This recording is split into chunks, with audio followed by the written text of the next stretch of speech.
Fala meu amigo, minha amiga aqui do canal. Hoje eu quero passar aqui para conversar um pouco com vocês a respeito dessa nova onda de descontos indevidos, né? Provenientes do INSS, desse monte de sindicato, de associação que vem judiando da nossa gente, dos nossos idosos, né? Que tem a duras penas ali os seus benefícios, aposentadorias, pensões e num benefício de caráter alimentar que essa pessoa utiliza para poder sobreviver, se depara agora com esses descontos indevidos, passa muito da casa dos 6 bilhões de reais, né? É um tapa na cara da nossa sociedade e não é só desses sindicatos e dessas associações, tá? O INSS também tem muita culpa nisso. Eu quero conversar um pouco com vocês aqui hoje, até como um desabafo, sabe, do que vem acontecendo nessa parte jurídica previdenciária aqui no Brasil, e vamos ver o que vai acontecer agora nessa situação.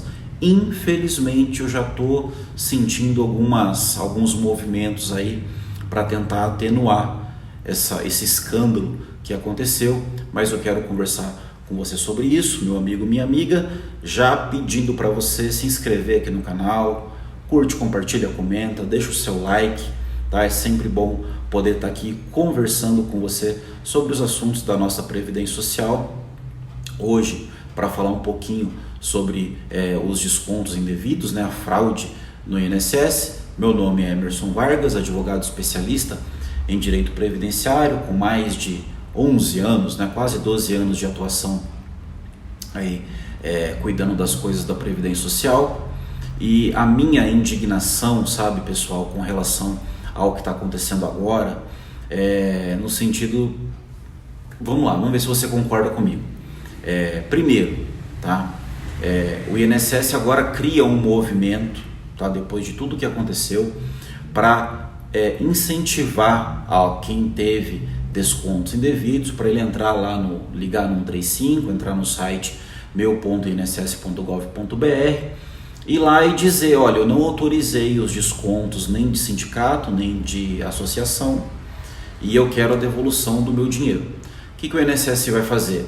Ele vai entrar em contato com o sindicato, com a associação, dizendo que o beneficiário não reconhece a autorização, né, para os descontos desses valores, e vai dar um prazo para que essas associações, para que esses sindicatos possam ou comprovar a autorização dos descontos, né? Aí ele vai ter que juntar lá um contrato, um termo assinado por esse beneficiário dizendo que concordava com o desconto, ou o mais provável, né, que esses sindicatos não terão como fazer essa comprovação, e aí ele vai ter o prazo lá de 15 dias para fazer a devolução desse valor. Tá? Devidamente atualizado, corrigido, como se isso fosse uma grande coisa. E aí morreu o assunto, fica por isso mesmo, é tudo que eles querem, tá? E pior, se passados esses 15 dias ou esse prazo que o INSS vai dar para esse sindicato, para essa associação se manifestar sobre a não autorização do desconto, o INSS vai informar você, e aí nesse caso você poderia buscar uma proteção no judiciário. Agora eu te pergunto, como que é possível a pessoa se conformar ou se contentar com uma medida dessas, né? E é impressionante como que a mídia, de uma grande forma, né, ela incentiva as pessoas a buscarem esse tipo de posicionamento. Então assim, olha, se você teve descontos indevidos, fique tranquilo, você não vai ter prejuízo nenhum. Você vai entrar lá no meu INSS, vai informar que você não autorizou e vai ser ressarcido desse valor. Ou então você vai poder buscar o Poder Judiciário. Mas, vamos lá, buscar o Poder Judiciário contra quem? Contra o sindicato lá, AMBEC, SEBAP, ABANSP, SINDINAP, ABCB, enfim, esse monte de sindicato, de associação que literalmente fraudou os beneficiários de aposentadoria e pensão por morte. Porque o que eles faziam? Qual que era o modus operandi dessas associações? Eles escolhiam benefícios que já tinham alguns empréstimos consignados, né? Então é bem simples de entender. Você imagina um beneficiário que foi lá e fez vários empréstimos consignados, então no benefício dele já vem vários descontos, né? De R$100, R$200, R$300, R$80. Então o que essas associações faziam? Elas embutiam ali mais um desconto referente à associação. E esse desconto, normalmente ali de 25, 35, 45 reais, como eram descontos menores, as pessoas muitas vezes não viam esses descontos e quando viam, até não sabiam direito do que se tratava, mas pensa comigo, ela via tanto descontos de empréstimos ali, que um a mais, um a menos de um valor menor, ela deixava passar. Ela simplesmente não fazia ideia do que era aquele desconto. Você está falando de pessoas idosas, você está falando de pessoas hipossuficientes, muitas vezes pessoas com baixo grau de escolaridade. Impressionante como você não vê pessoas com médicos aposentados, professores aposentados, enfim, tendo esse tipo de descontos. Isso é mais raro de acontecer. Então, as pessoas que tinham seus descontos eram pessoas escolhidas a dedo. E quando você percebe isso, você identifica a maldade, a crueldade com que essas associações e esses sindicatos agiam.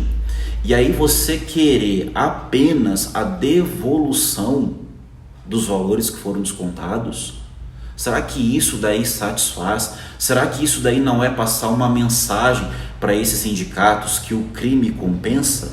Porque ao meu ver o que foi cometido é um crime, tá? É um crime, é você mexer, é você tirar de quem já tem muito pouco, tá? Com absoluta má fé. Então, no Poder Judiciário, nossa legislação, como nesse caso é aplicado o Código de Defesa do Consumidor, o que é previsto? É previsto o seguinte, que quando você tem um desconto indevido, o pagamento, a devolução tem que ser em dobro. Então, se você teve lá R$600 descontados do seu benefício, você não pode se contentar apenas com a devolução desses R$600, que é o que eles estão propondo. Não. Para começo de conversa, essa devolução tem que ser em dobro. Então, de R$600 já vai para 1.200, devidamente corrigidos e atualizados. Mas não é só isso, tá? Não é só isso. Nós estamos diante de uma fraude. Nós estamos diante de um crime cometido contra essas pessoas. E quando você está diante de uma fraude, de você enganar pessoas hipossuficientes, ou seja, você enganar pessoas que não têm conhecimento necessário para se defender, se isso daí não for causa de aplicação de dano moral, então eu não sei mais o que é. Não sei. Então é óbvio que além da devolução em dobro, também tem que ser aplicado dano moral. 3 mil, 4 mil, 5 mil, 10 mil, não importa, isso daí fica a critério do juiz. Mas que tem sim que ser aplicado dano moral, tem. E mais além ainda, tá? Essa postura do INSS de querer dizer, não, eu não tenho nada a ver com isso. Olha só, você me informa que você não autorizou aí os seus descontos e eu notifico lá o sindicato, a associação, para efetuar o pagamento para você. Eu, INSS, sou apenas o gestor aqui do benefício, não tem nada a ver com isso. O escambau que não tem. Como assim não tem nada a ver com isso? Sabe, as investigações da Polícia Federal demonstraram de forma muito clara que tinha funcionários, servidores do INSS envolvidos nessa fraude, fornecendo cadastro para esses sindicatos. E não é, tá, talvez para muita gente isso seja surpresa, mas para nós advogados que já militamos nessa área, isso daí não tem surpresa nenhuma não. Quantas vezes a gente já viu pessoas que acabaram de se aposentar e nem elas sabem ainda que foi concedido o benefício, já estão recebendo ligações de bancos oferecendo empréstimos consignados. Como que esses bancos, que esses sindicatos, que essas associações possuem acesso tão fácil a esse cadastro se eles não têm uma ligação com alguém lá de dentro que fornece isso? Claro, fornece de que jeito? Mediante ao que você imagina que os servidores fazem isso? Então, o INSS tem responsabilidade sim. Então, a ação judicial ela tem que vir cobrando a devolução em dobro, tem que vir cobrando dano moral, e a ação tem que ser contra o sindicato, contra essas associações e também contra o INSS. Isso é fazer justiça, isso é o correto. Qualquer coisa diferente disso é mais uma vez o poder judiciário entrando numa esfera política que não deveria ter entrado, porque se antes em outros processos com essa cobrança já estava sendo feita a condenação em dobro, dos valores em dobro, e a aplicação do dano moral, com essas descobertas, com essas investigações da Polícia Federal estourando nesse escândalo todo, não existe nenhuma outra possibilidade das decisões serem diferentes disso. Aplicação, devolução em dobro com dano moral.